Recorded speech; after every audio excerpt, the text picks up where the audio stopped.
Bien, regresamos, estamos con la doctora Beatriz Merino, presidenta de la Sociedad de Hidrocarburos. Ellos acaban de presentar el texto Impacto del sector hidrocarburos en la economía del Perú. Doctora Merino, muy buenas noches y gracias por estar con nosotros. Muchas gracias por la invitación. Bien, cuéntenos antes de entrar al estudio, cuéntenos un poco cómo nace la idea de hacer el estudio. ¿Cuál es la necesidad práctica, teórica de hacer el estudio? Bueno, al hacernos cargo de la Sociedad Peruana de Hidrocarburos, identificamos que no existía un estudio económico que mostrara al país cuál era el impacto y el beneficio de la industria de los hidrocarburos en el Perú, como sí, por ejemplo, en otras industrias importantes o en otros sectores importantes, como puede ser, por ejemplo, el sector minero, o el sector de las AFP, o el sector bancario, etcétera, ¿no? Entonces, tuvimos esta idea. Nuestro primer esfuerzo académico de producción fue el libro blanco de los hidrocarburos, donde planteamos el diagnóstico, las propuestas en el ámbito institucional, en el ámbito de la regulación, digamos, y en el ámbito en general, digamos, de todo lo que es el aspecto de lo que significa para la parte de la estructura orgánica que tiene el Estado para el tema de los hidrocarburos, y hemos estado trabajando con esa agenda. Hace más o menos un año acometimos, ya después del libro blanco, la preparación de este estudio con el apoyo de la economista Fiorella Molinelli, una destacada economista de la Universidad Católica, y con ella empezamos a trabajar estos temas, que son además información pública, que está en diversas organizaciones del Estado y organizaciones académicas, además del propio aporte de análisis y evaluación de las empresas del sector. El día de ayer lo hemos presentado y la idea es, claro, cuando nosotros empezamos el estudio, el precio del petróleo estaba a $118 el barril. Cuando lo hemos terminado está en el rango de los 50, ¿verdad? Entonces, claro, esto hace incluso más importante entender para el Perú lo gravitante que es esta industria, ¿no? En el informe, por ejemplo, se dice cosas que yo creo que ni los propios, empresarios del sector hidrocarburos sabían. Por ejemplo, que es el 9% del impuesto a la renta de la tercera categoría, la contribución, ¿no? Cosas como que las regalías han crecido en promedio alrededor de 20% en los últimos 10 años. O sea, cifras que muestran del pago del impuesto a la renta sobre de tercera categoría. ¿Sobre qué porcentaje del PBI? Nosotros tenemos el crecimiento en el porcentaje del aporte del sector al PBI ha sido, lo tengo por acá, las regalías son 10 veces mayores que las regalías del sector minero, por ejemplo, ¿no? Las acumuladas para el periodo 2003-2013 son 33.656 millones de soles, y entre el 2003 y el 2013 han contribuido en promedio 6%, cada año han crecido alrededor de 25%, y en la tercera categoría en renta tienen un peso de alrededor de 9%, por encima de otros sectores como construcción, electricidad, telecomunicaciones. Y en el caso del IGB también están en los alrededores del 6% de contribución.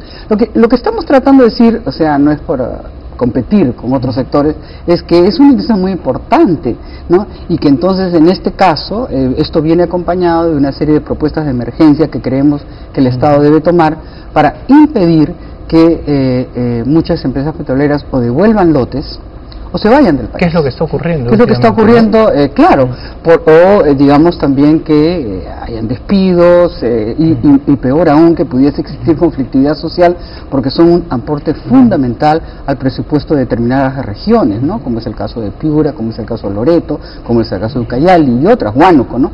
Entonces, es evidente que cuando decrezcan estos ingresos totales, o más aún ingresos corrientes de estas regiones, se podría producir un escenario de conflictividad muy perjudicial para el país y máxime en un, año electoral, ¿no? Correcto.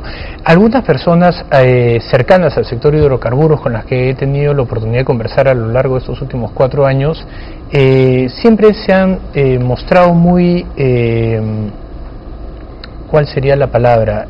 Confundidas por el actuar de este gobierno. Por un lado, hay una retórica que habla de inversión privada. Por otro lado, a Petroperú, a las empresas del Estado las han tratado de introducir de alguna manera, en algunos casos forzada, por ejemplo cuando las obligan a ser parte en 25% de un proyecto sin ningún aporte al riesgo, ¿no? Y por otro lado, haciendo inversiones que no necesariamente tienen el soporte en los números. Por ejemplo, la inversión en la refinería de Talara, la inversión en el gasoducto del sur, cuando todavía no se tiene claro si efectivamente, no solo el mercado, a dónde llega el gasoducto, sino de la producción de gas, porque tampoco queda muy claro si es que existen las reservas. ¿Cuál es su opinión al respecto en cuanto a este tema específico, al mensaje que el gobierno, la estrategia que el gobierno ha tenido en el sector durante estos últimos 4 años? Juan José, y gobiernos anteriores. O sea, esta industria es una industria que se queda en un país 20, 30 años como mínimo. Y cuando nosotros presentamos el libro blanco de los hidrocarburos, ese fue precisamente la primera cosa que dijimos. No existe una política de Estado, del Estado del Perú, con relación a los hidrocarburos. Existen políticas de gobierno. Cada gobierno, cada 5 años, tiene su opinión y su política, ¿no? Yo podría decir, yo podría decir que si en el tema, por ejemplo, de la empresa nacional de petróleo, hay 6 o 7 empresas petroleras nacionales que operan en el Perú, ¿no? De las 25 empresas principales petroleras del mundo, creo que 18 son empresas públicas. O sea, la magnitud de la inversión en el petróleo hace que sea en muchos países del mundo una inversión del Estado, y que el sector privado acompaña estas inversiones. Ahora, ¿es eso posible en el Perú? ¿Es posible que Petroperú sea una empresa de ese nivel? Yo diría que hay que dar pasos previos, ¿no? Hay que convertir a esa empresa en una empresa moderna, en una empresa eficiente, en una empresa transparente, con un directorio autónomo, cotizada en bolsa, con prácticas corporativas modernas y de primer nivel, ¿no? O sea, ese es, digamos, no se puede poner el resultado antes de la organización de esa empresa, ¿no? E incluso así no te garantiza tampoco que los resultados de la operación sean correctos. El caso Petrobras es el caso más dramático, ¿no? Donde ha habido una corrupción espantosa. Efectivamente, el caso de Petroperú no solo es un tema de si debe el Estado introducirse o no al sector, sino si tenemos para empezar las competencias, ¿no? Porque el Perú dejó de hacer petróleos, hidrocarburos de manera intensiva en la dictadura militar, y desde entonces no hemos sido un país que ha producido capital humano, tecnologías. Así es, y eso es exactamente lo que tenemos que evitar esta vez. O sea, las empresas petroleras han venido al Perú, han apostado por el Perú, consideran que el Perú tiene 18 cuencas, digamos, que son inexploradas, y que hay un enorme potencial de hidrocarburos en el Perú, comparable o quizá mayor que países vecinos como el caso de Colombia. Pero digamos, en este momento que ha venido la crisis, ¿no?, lo que tenemos que impedir, en mi opinión, y eso es lo que dice el estudio, es que se vayan, que devuelvan los lotes, porque esa es la razón por la que no ha habido una sostenibilidad en esta industria, ¿no? Eso ha ocurrido, efectivamente, es una analiza, y se van, y no regresan en un año, regresan pues 10 o 15 años después. Entonces, si alguna crítica yo podría hacer, es que se perdieron los años de los buenos precios.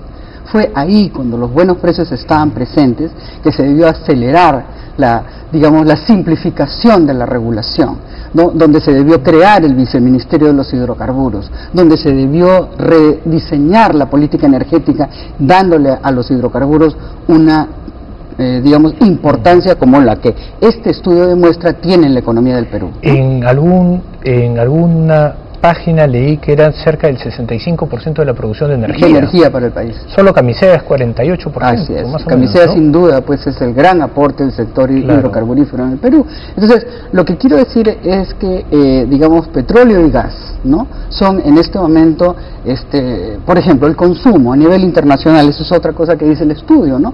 Los países que están fuera del OECD, el crecimiento del consumo de petróleo es consistente, lo que quiere decir que de aquí al 2040 o 2050 la necesidad de petróleo va a continuar.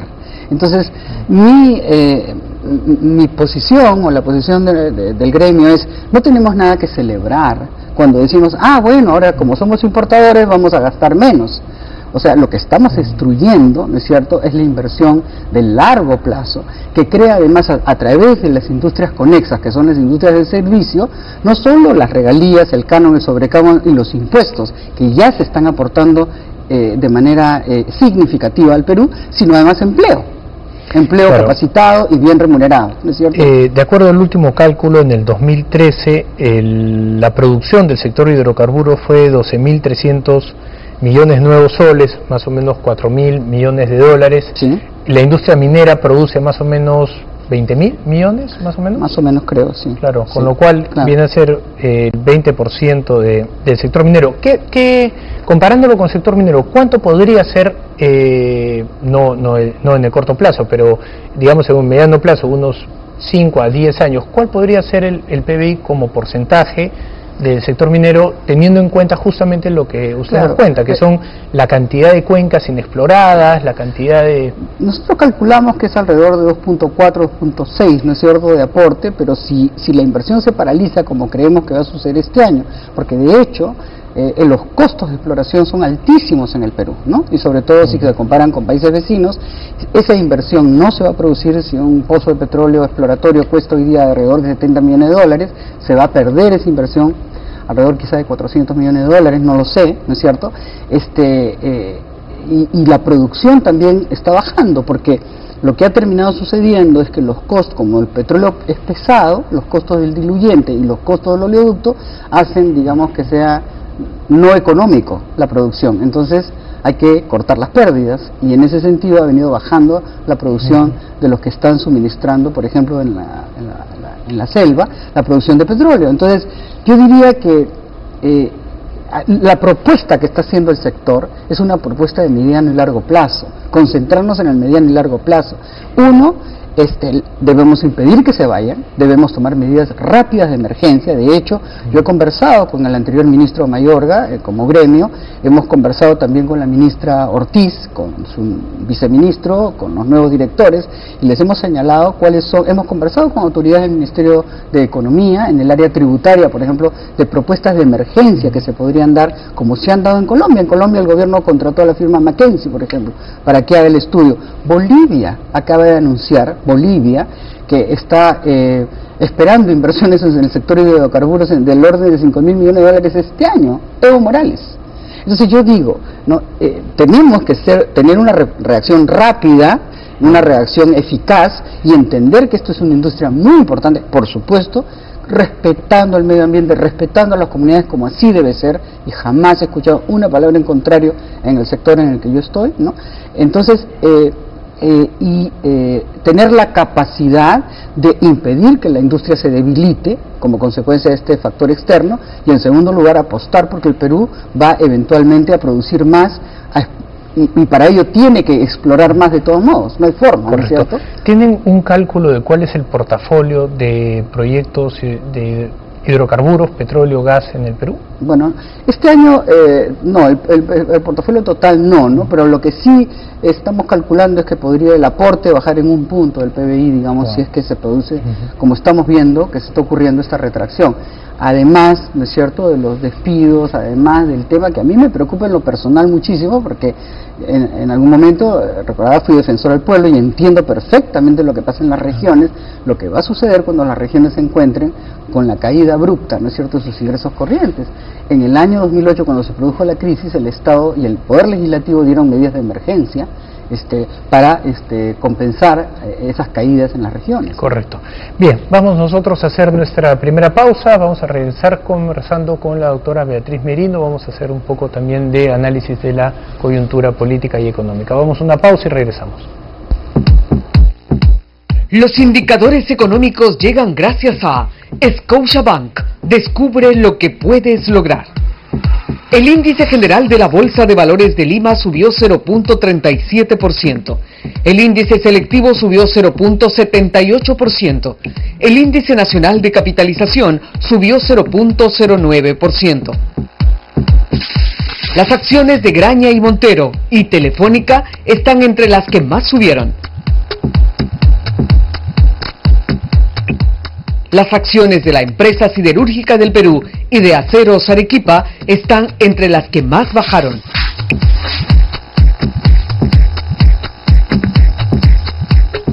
Las bolsas de Nueva York, Londres, Tokio y Shanghái cerraron al alza. La de Sao Paulo cerró a la baja.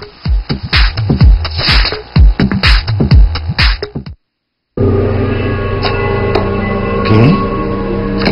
Pero... ¡no! Cree menos en el destino y más en el análisis profundo. Lee Semana Económica. Otras noticias y otras miradas a los hechos. Otros temas. Más Mundo N. Más cultura. Una revista noticiosa con estilo propio. En vivo con Carlos Cornejo. De lunes a viernes a las 2 de la tarde. Canal N. El poder de la información al momento. ¿Qué? Pero... ¡no! Cree menos en el destino y más en el análisis profundo. Lee Semana Económica.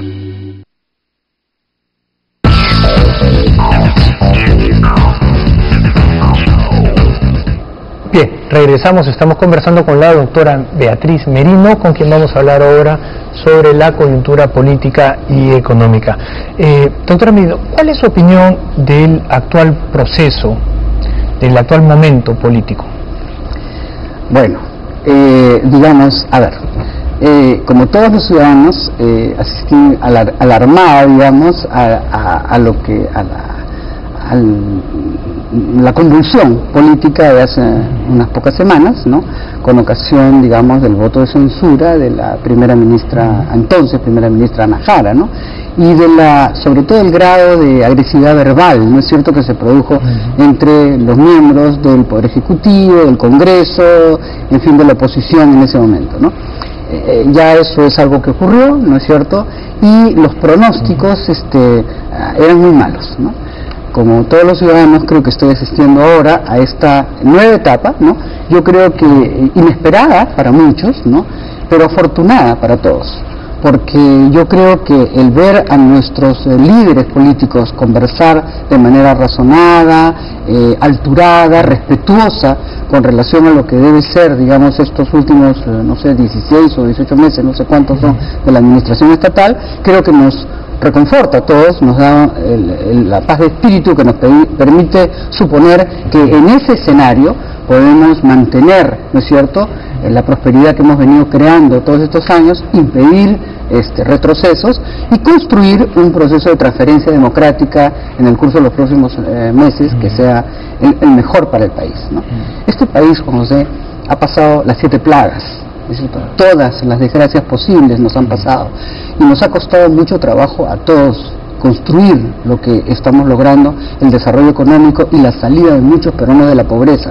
Cuando yo vengo a presentar estas cifras de hidrocarburos lo hago porque estoy convencida, ¿no es cierto?, que ese aporte, por ejemplo, a la tributación, esa recaudación se va después a transmitir a colegios, a hospitales, a infraestructura, a carreteras interoceánicas y a lo que el país necesita para su desarrollo y sacar a la gente de la pobreza. Yo creo que ese es el espíritu que debe animar a todos los actores políticos y no es posible desarrollar ese espíritu en un escenario de violencia verbal, de cierre del Congreso, de desorden, ¿no?, que yo creo que sería terrible para el Perú. Por eso yo me felicito, yo en mi análisis, digamos, como todos, he asistido primero alarmada y luego sorprendida y contenta y ahora optimista de que ese escenario se mantenga, ¿no es cierto?, hasta el final del... Sí, es increíble cómo el cambio de las formas de una sola persona ha generado un cambio en la aguja de la sensación del resto de la clase política y de los actores colaterales, como pueden ser la prensa y los analistas, en el actual escenario. Usted hablaba de la crisis política y, en efecto, hace pocas semanas la sensación de crisis era muy grande, pero si uno mira hacia atrás, en toda la etapa post-fujimorista hemos vivido casi en una crisis crónica, ¿no? Los 5 gobiernos de Alejandro Toledo, yo recuerdo muy bien, fueron 5 años de mucha convulsión, llegó a tener incluso 8% de aprobación, ¿no? Me acuerdo que era un ejemplo en algunas universidades en el extranjero que decían que el Perú era el único país que la aprobación del presidente era menor que la tasa de crecimiento de la economía, ¿no? Luego los 5 años de Alan García, que tampoco fueron 5 años fáciles, ¿no? Tanto en el gobierno de Toledo como en el gobierno de Alan García se incluso conversó sobre la posibilidad de una vacancia presidencial. Y estos 4 años no han sido nada fáciles. ¿Es algo cultural de los peruanos vivir en esta etapa crónica de crisis? Todo depende del punto de referencia, ¿no es cierto? Cuando yo dejé mi trabajo en el sector privado, en una empresa multinacional importante, e ingresé a la vida pública, 2/3 partes del territorio nacional estaban ocupados por Sendero Luminoso. Teníamos una hiperinflación, ¿no es cierto?, que creo es la segunda en la historia económica del mundo, la más alta, ¿no? Y yo no soy pues tampoco una reliquia, ¿no es cierto? Está bien que tendré mis años, pero no soy una reliquia. O sea, lo que quiero decir es que venimos en la dictadura. Yo nací en una dictadura militar, terminé mi carrera de abogado en un régimen donde la dictadura era o sea, los jóvenes de hoy día no tienen esas heridas, no conocen, digamos, lo que es vivir en una dictadura militar. Los jóvenes, estoy hablando de 20 y tantos años, no saben lo que son esos desórdenes económicos. Yo creo que todo lo que usted ha descrito es parte del proceso de salir, ¿no es cierto?, de ese desorden descomunal de haber vivido tantos años, la mayor parte de la historia republicana, en dictaduras militares y en tantos desórdenes económicos. Nosotros ahora venimos uno tras otro manteniendo un orden económico, ¿no es cierto?, con ministros de economía que se esfuerzan, cada uno a su manera, en mantener un crecimiento, en evitar déficits, ciertamente en tener controlada la inflación y el tipo de cambio, y un banco central que se fortalece como entidad central de la economía del Perú. Interesantísima forma de ver. Entonces lo que yo creo, ¿no es cierto?, es que una manera de ver las cosas, claro, cuando yo fui convocada para la presidencia del Consejo de Ministros, el presidente efectivamente tenía 8% de aprobación. A veces pensaba que yo era como un piloto de avión que iba de nariz para abajo y la única tarea que tenía era que el avión levantara esa popularidad, pero lo hizo. Y terminó su mandato, lo transfirió democráticamente, y así fue también con el presidente García, y así será con el presidente Humala. Entonces yo creo que lo que tenemos que hacer es, lo que usted ha dicho de manera tan inteligente, es evitar retrocesos. Yo quiero recordar que Ana Jara convocó al diálogo también, ¿no es cierto? De tal manera que creo que esta sensación de angustia por una crisis que se produjo con este último cambio del premierato ha sido bien manejada por todos los actores políticos, y creo que tenemos que apostar porque se va a mantener, tenemos que exigir que se mantenga, no solo apostar, exigir que se mantenga, porque este país nos ha costado mucho trabajo a muchos, ¿no? Y seguir adelante, ¿no?